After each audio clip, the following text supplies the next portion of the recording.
I reviewed the ownboard Bamboo AT years ago, and ownboard has now released an upgraded version, which they call the Bamboo AT Pro. My henchman Alex has tried this board. Let's see what he has to say. For the Bamboo AT Pro, ownboard decided to use a thick deck made out of bamboo, maple, and glass fiber. It is 38.6 inches or 980 millimeters long, and in my opinion, it looks pretty good. Well, it has bamboo in the name, which implies it has a flexi deck, but the deck doesn't actually flex all that much. The drop down is a nice feature, which helps me to find where I need to place my feet. There isn't much of a concave though, and any concave is overshadowed by the shock absorbing grip tape. Our model has the hexagon grip tape pattern, but I saw on their website the production models have a different grip tape design. But I like this one better. The flexi battery enclosure is the same as the previous Bamboo AT.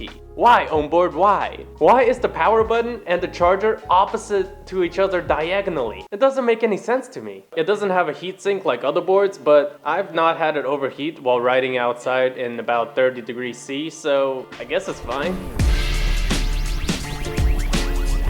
The Bamboo AT Pro also uses the split angle traditional kingpin design. These trucks are really stable, but it does sacrifice some maneuverability in tight turns. Ownboard ditched their oil slick finish, and I gotta say, I like these black ones better. These trucks feel very good to carve on, and high-speed stability is also very good. The base plate of the Bamboo AT Pro sits on top of the deck because it's reverse mounted. But I would like ownboard to recess that part of area so the base plate isn't just like popping out of the deck. It would look a lot cleaner if it was countersunk. Ownboard, if you're listening to me, you guys are doing something really right here. The Bamboo AT Pro is best paired with 120mm cloud wheels or other urethane wheels. Because it's a 10S board, I don't really recommend using larger wheels. It would have much less torque than it would have on 120mm cloud wheels because of the gear ratio and all that. Yeah, it's not as powerful as the Zeus. Our model comes with shock absorbing cloud wheels, shock absorbing deck, and shock absorbing grip tape. That's a lot of shock absorbing, holy crap. Which makes the ride feel like perfectly cooked pancakes. Don't take my word for it though.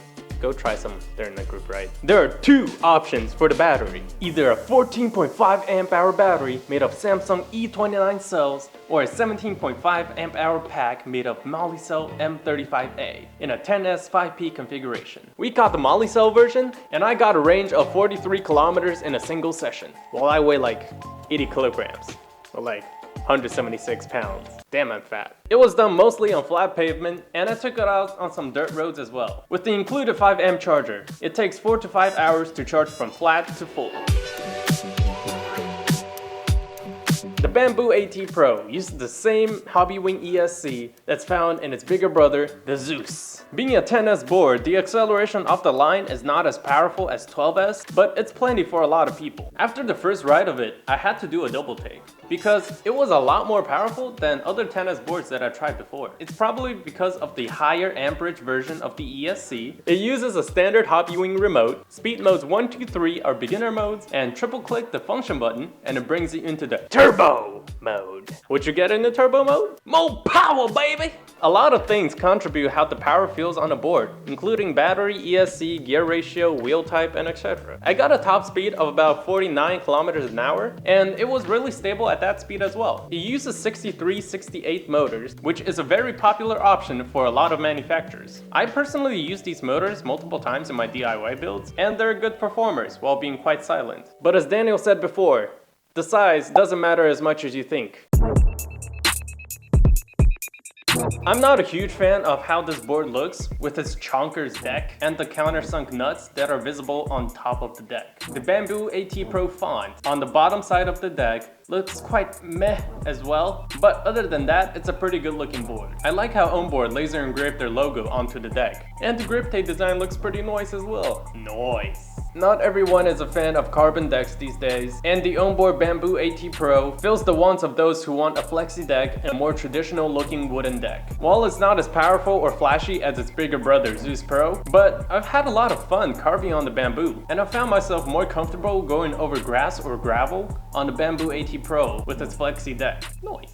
Thank you, Alex. I think Alex covered all the important stuff, but there's one more thing that I think needs to be mentioned. After standard discounts, this board is only $1,000. The Bamboo AT from a few years ago was already pretty good. Even today, I think it would be considered pretty decent. The Bamboo AT Pro is an upgraded version and less expensive, so it looks like a pretty good deal to me. Alex mentioned the two different designs. There's the hexagon design with the shock-absorbing grip tape, and the one on their website is this other design that seems to be using some kind of wallpaper grip tape.